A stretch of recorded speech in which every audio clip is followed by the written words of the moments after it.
Today I'll be talking about my honest review for Overwatch 2 Season 9 and what I think of it so far. The goods, the bads, the uglies, and perhaps a beautiful future if they manage to keep things going on the right track.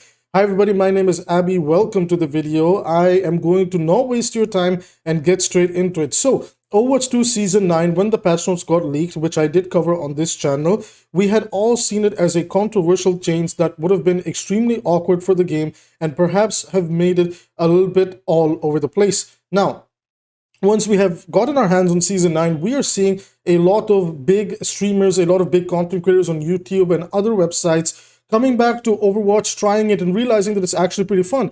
Hey, when I picked it up right away on stream, when we were streaming it that night, I actually thought that the game had felt very fun. I thought it felt very consistent. And to be honest with you guys, with the exception of a few heroes whose bullet sizes are a little bit silly, I actually didn't mind the projectile size changes as well as the the HP changes. I actually thought the game just felt better. I think that was perhaps something that Overwatch as a game, we do have to think about, like Overwatch towards the casual audience, which is pretty much like its primary player base. Like, how does, when you sit down to play Overwatch, does the game give you a good feeling? Right now, do I agree with the projectile size and bullet size changes altogether?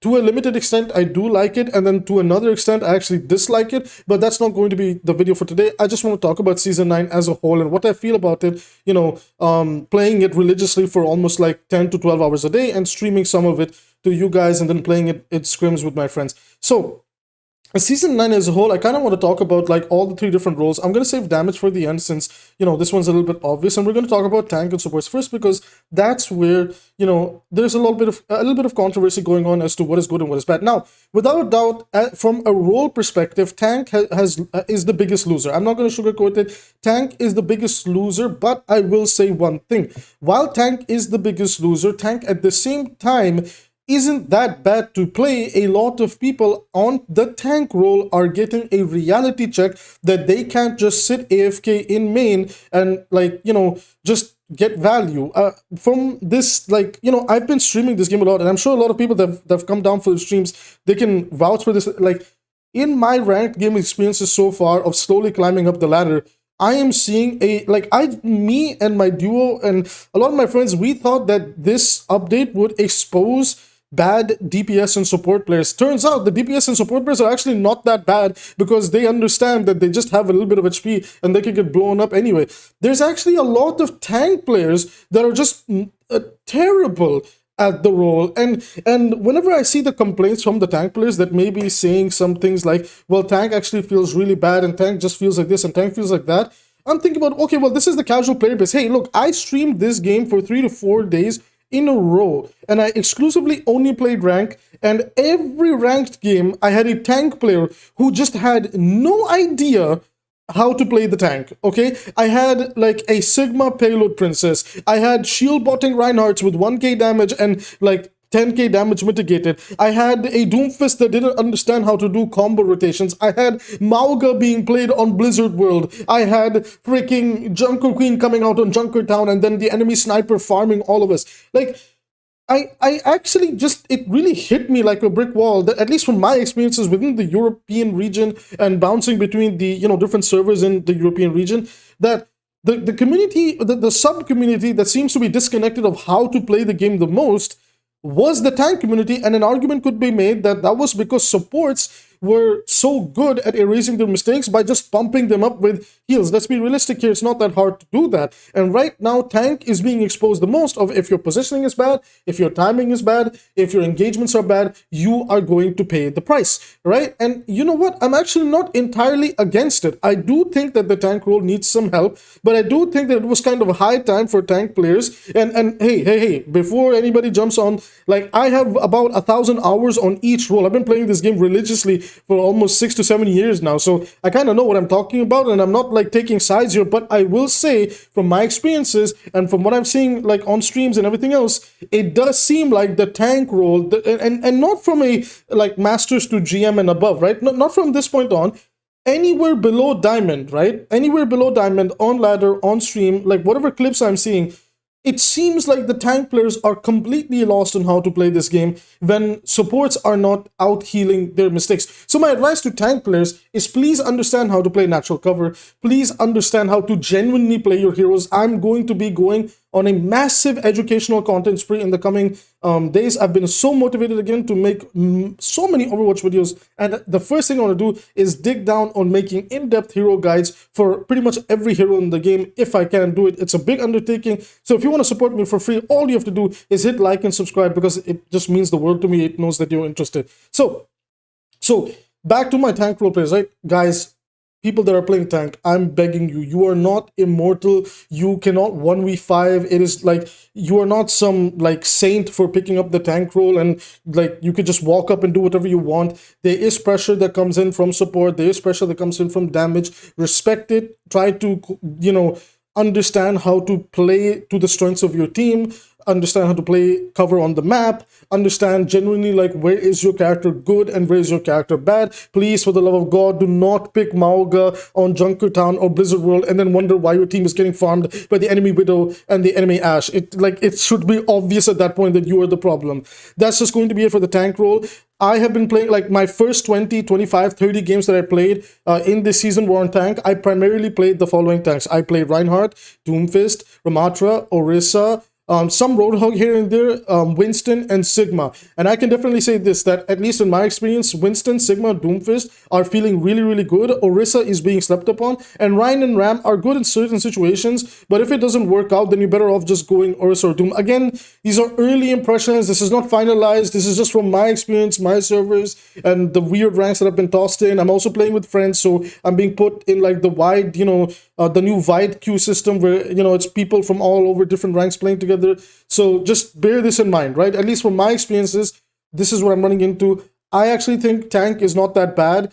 If you understand the things that I talked about, you're actually still going to flourish on tank. If anything, with the new DPS passive, you're going to be able to pop off even more now, because the amount of overhealing in the game that can override the ability to carry a fight has just been lowered dramatically. So my fellow tank brothers and sisters, please do your best to actually fundamentally learn some of the things in the game. You're not meant to sit AFK on the payload, take your spaces, deny enemy sightlines, and just, you know how it is from that point on, right? Do your thing regardless of whatever tank you want to play, but do be a little bit smart about it. Okay, moving on to the next role, we're talking about support. So support is a very interesting situation over here. I did a video a while back where I spoke about the problem with support and the problem with support players' mindsets. There were two different videos, and I had basically explained that what I want from the support role is I don't want them to be weak. I want them to be characters that, like, rather than just focusing on doing damage or like, how do I explain this? Like creating offensive opportunities through their kit, I would rather that they be a little bit more reactionary focused, where their job is to genuinely support and enable their team, rather than becoming the fourth or the fifth, the third or the fourth DPS within the compositions. And for the past year, they were the third and the fourth DPS within their compositions. So I was not a fan of that type of gameplay, but I've been playing a handful of support recently. I've been playing a lot of Ana, Bab, some Brig here and there, Kiriko, even tried, like, I pretty much played everyone now that I think about it. And I will genuinely say, while in some cases the DPS passive does feel bad, and I do agree that there could be some fine tuning to either certain supports or the DPS passive, I don't think support is that bad. I actually think the role still has a lot of power, and a lot of these characters, like, they still have a lot of strength. Like, a lot of the characters in the support role, they benefited greatly from the new changes, like from the new projectile size changes. Like, I was popping off on Ana. I've been getting like consistent 2Ks per fight with Ana, like destroying people on Baptiste and landing insane shots and on the flank with Kiriko. I will say, if there is one support that genuinely needs help right now, by far she should be the utmost priority, and it's 𝐒𝐈𝐈𝐓𝐄𝐈𝐓𝐄𝐇. 𝐒𝐒𝐈𝐈𝐓𝐈𝐓𝐄𝐈𝐓𝐃𝐈𝐿 is in a lot of trouble right now. Her healing feels really bad. Her damage feels really bad. I genuinely think they overlooked 𝐒𝐒𝐈𝐈𝐓𝐿 because she's just not fitting. Every other support I played, I felt like, okay, I could make it work, or I could like communicate or tell my teammates what I wanted while playing that support hero, and it could work out. But I did not feel this on 𝐒𝐒𝐈𝐈𝐓𝐿. So 𝐒𝐒𝐈𝐈𝐓 definitely needs a lot of help. Support is okay. They're not the carry role anymore, and that's okay too. play into the strengths of your DPS and your tank and understand how to enable them more rather than just like doing your own thing. It's again like it's a bit of a reality check for supports, and you know, supports are still really good. You can still DPS on them, but please do not just like AFK, like go on massive flanks and then wonder why your tank and, you know, mostly your tank is just instantly dead or whatever. Try to first support your team. Once one of your DPS or tank get a pick or two, then go for some big crazy play. Trust me. Like, of course, if you can get lucky and catch somebody off guard, go for it, but don't make it your primary job to be the one that, you know, opens up the fight. Rather, support your team and try to find a way to enable them doing that. A great support that helps in that way right now is Zenyatta. Now, Zenyatta is actually very strong for a variety of reasons that I will speak about in another video. Now, moving on to the DPS role. This video is already getting a little bit long. I wanted to keep it under 10 minutes, but here we are. So, DPS role is by far a very powerful role right now. I would say they are the carry role at the moment. They are able to even turn around losable fights. This was something that I couldn't even say for 5v5, that DPS had the agency to be able to turn around fights. Now, while I do think that there should be some changes to the DPS passive, whether we change up some of the way the heal breakpoints work in the support role, or maybe we turn the DPS passive down to about 15 seconds, or maybe like it lasts for 15%, or the DPS passive lasts only for 1 second or 1.5 seconds. Regardless of what they choose to do, they need to understand that the reason the game feels really fun right now is because characters are actually being eliminated. Like, things are actually dying on the map, and it feels like you're being rewarded for your plays, irregardless of the role that you're playing, and it's making the game very addicting. At least me, my duo, and like the people that we scrim with, we've all kind of realized that the game being like this right now is very addicting. And it's, again, I've said this before too on a live stream, that isn't it kind of weird that anytime the DPS role actually has more power in the game, genuinely the consensus around Overwatch is that the game is more fun for every role. Again, like I said, there are some things that need to be fine-tuned for certain tanks that are suffering really bad, like Mauga and Roadhog. In the support role, certain characters need a little bit of tuning here and there that, again, I will talk about in depth later. But for the first proper patch, it's not that bad. My biggest fear is that from this point on, they could potentially mess it up really bad. And again, all these like new content creators entering the scene, some people like, you know, like KSI came back to play Overwatch, and he tweeted like he fell in love with Overwatch again. Like there's a lot of people watching people like KSI, so we can't lose people like this, right? We can't lose a lot of these people that are bringing eyes to the game and spreading like the positive outlook of Overwatch. Overwatch needs this positive outlook more than ever. It is crucial for the balance team to understand that what is making Season 9 really good right now is that healing is not overriding damage, right?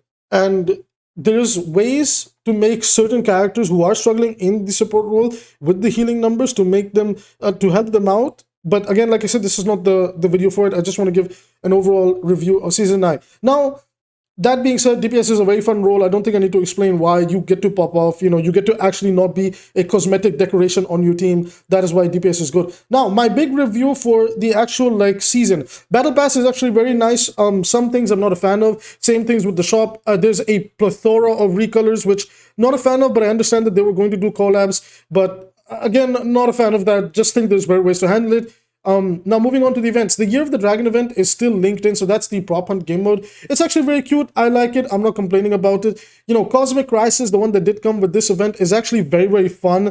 I'm having a lot of fun with it, and I highly recommend, if you have not played Cosmic Crisis just yet, please do check it out. And man, at least for me, like, I've been super hyped about that tower defense game mode, and we still do not have the tower defense game mode. Please, Blizzard, give me the tower defense game mode. It looks so fun. So, Season 9 is a massive dub with a very few L's on the side here and there that they can just, you know, tune out, adjust, and whatever philosophy that they have now, go forward with this. With that being said, everybody, that is going to be it for today's video. I will be seeing you in tomorrow's video, where perhaps we will talk about, you know, like, well, actually, I don't know what we're going to talk about. Let me know what you want me to talk about down below. With that said, see you in the next one.